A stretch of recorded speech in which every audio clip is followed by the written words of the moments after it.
Welcome. So today the topic is mutual fund. Mutual fund is the indirect investment in the market. Whenever you are having your demat account, आपका demat trading account है, आप direct जाके उसमें पैसा डालते हैं, share खुद खरीदते हैं, ये डायरेक्ट इन्वेस्टमेंट हो गया आपका। लेकिन म्यूचुअल फंड में आपको डिमेट ट्रेडिंग अकाउंट की ज़रूरत नहीं है। आपने अपना पैसा किसी संस्था को सौंपा, वो संस्था शेयर्स खरीद रही है या शेयर्स के अलावा कहीं निवेश कर रही है और उसका एक अच्छा रिटर्न आपको देने की कोशिश कर रही है। म्यूचुअल फंड लीगली एक ट्रस्ट बॉडी है, ट्रस्ट है, जिसमें आप सब लोगों का पैसा इकट्ठा करके वो मार्केट में उसको इन्वेस्ट करते हैं। हर आदमी को बाज़ार की इतनी जानकारी नहीं है कि वो लगातार बाज़ार में सही जगह पैसा लगाए, फिर उसको लगातार ऑब्जर्व करे, सही टाइम पे खरीदे, सही टाइम पे बेचे। तो इसका काम हमने एक पर्टिकुलर किसी संस्था को सौंप दिया। म्यूचुअल फंड में कई अग्रणी बैंक जैसे HDFC, ICICI, bank of Baroda, can bank, PNB, ऐसी सारी banks, PSU bank, private banks operate करती है अपने म्यूचुअल फंड्स। इसके अलावा कुछ प्राइवेट इन्वेस्टमेंट कंपनीज जैसे रिलायंस, कोटक, फ्रैंकलिन या कुछ मल्टीनेशनल कंपनीज जो इंडिया में ऑपरेट कर रही है, वो म्यूचुअल फंड लेके आती है। म्यूचुअल फंड में दो तरीके से आप पैसा लगा सकते हैं। एक तो इकट्ठा पैसा जिसको लमसम इन्वेस्टमेंट कहते हैं, और एक होता है SIP, सिस्टमेटिक इन्वेस्टमेंट प्लान। ऐसा कहा जाता है कि मार्केट की टाइमिंग नहीं की जा सकती कि सही टाइम कौन सा है मार्केट में एंटर करने का। तो आपने अगर एक साथ 10,000 रुपये के म्यूचुअल फंड खरीदने के बजाय और 10 का 8 या 10 का 12 देख के कंफ्यूज होने के बजाय आपने 1,000 रुपये महीना डालना शुरू किया, तो वो SIP, सिस्टमेटिक इन्वेस्टमेंट प्लान कहलाएगा।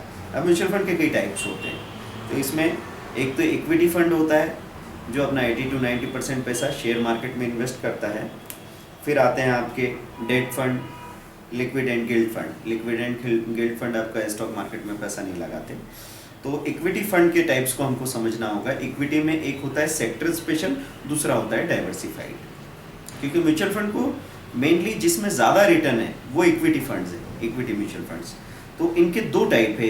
एक सेक्टर स्पेशल, मतलब आपने किसी पर्टिकुलर सेक्टर में पैसा लगाया, IT fund, banking fund, pharma fund, infrastructure fund. तो अगर वो सेक्टर चल रहा है तो एकदम से 1.5 गुना 2 गुना पैसा हो जाएगा। डाइवर्सिफाइड में आपने 10 सेक्टर्स में बांट के अपना पैसा लगा रखा है, तो बाजार के एकदम बढ़ने पे वो एकदम बढ़ता नहीं है, बाजार के एकदम गिरने पे वो गिरता नहीं, क्योंकि आपका रिस्क और रिटर्न दोनों बैलेंस हो रहे हैं।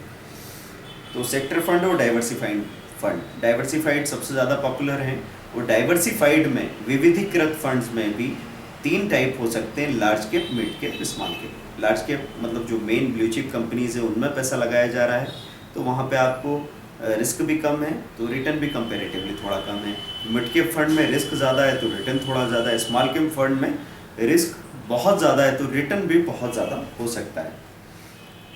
तो अब इसमें लिक्विड एंड गिल्ड फंड, अब कुछ लोग ऐसे सोचते हैं कि अच्छा, जब इक्विटी फंड में ही सबसे ज़्यादा रिटर्न है तो हम अपना सारा पैसा इक्विटी फंड में क्यों ना लगाते हैं।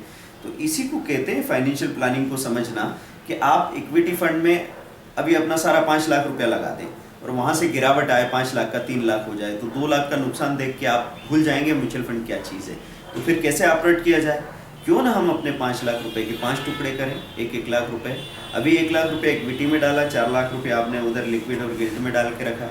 जब बाजार गिरा तो आपका 1 लाख रुपए का जो फंड है इक्विटी, वो घट के 50,000 का रह गया। तब आपने अपना दूसरा 1 लाख डाला तो आपको 2 लाख के बराबर यूनिट्स मिली।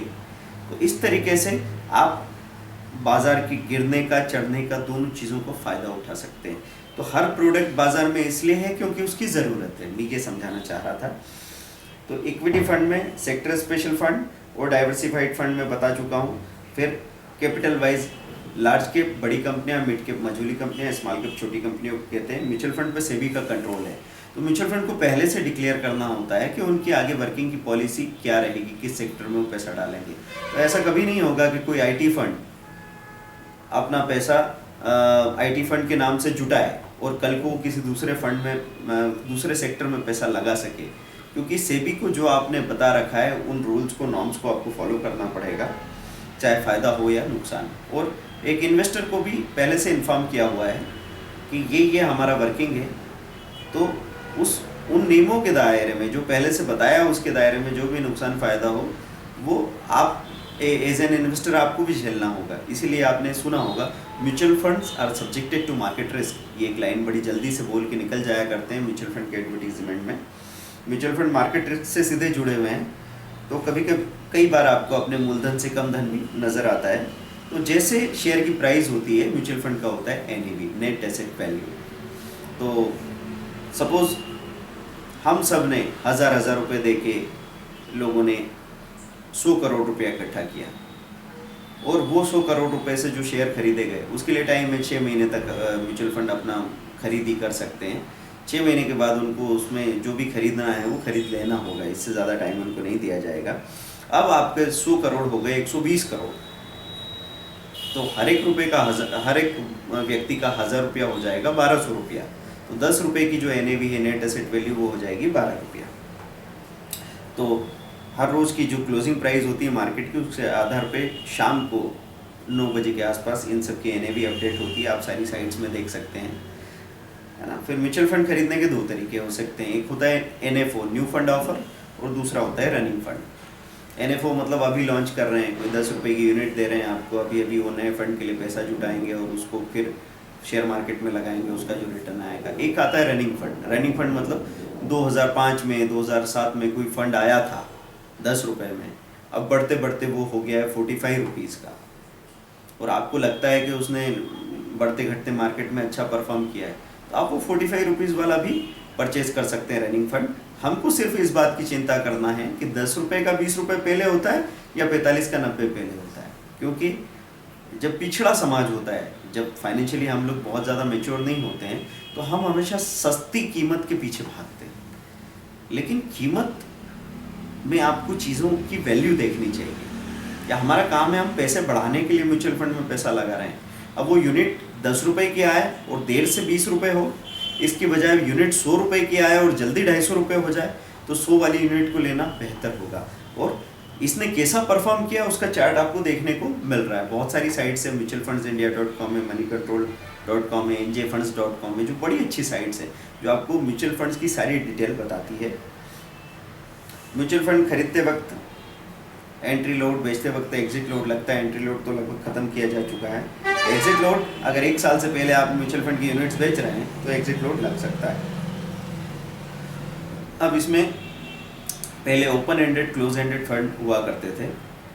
ओपन एंडेड मतलब कभी भी खरीद बेच सकते हैं, क्लोज एंडेड मतलब कम से कम इतने समय तक आपको इसको रखना ही पड़ेगा। तो आज जितनी भी टैक्स सेविंग स्कीम है, ELSS कहा जाता है उनको अगर कम से कम 3 साल आप नहीं रख रहे हैं तो फिर आपको धारा 80C के अंतर्गत टैक्स की छूट नहीं मिल पाएगी। तो टैक्स सेविंग के पर्पज़ से कम 3 साल का लॉक इन होता है, उसके बाद ही आप रिडेम्पशन करवा सकते हैं। फंड बेचने की जो प्रक्रिया है उसको रिडेम्पशन कहा जाता है। जब आप म्यूचुअल फंड का एप्लीकेशन फॉर्म भरते हैं तो उसमें ग्रोथ और डिविडेंड ऑप्शन होता है।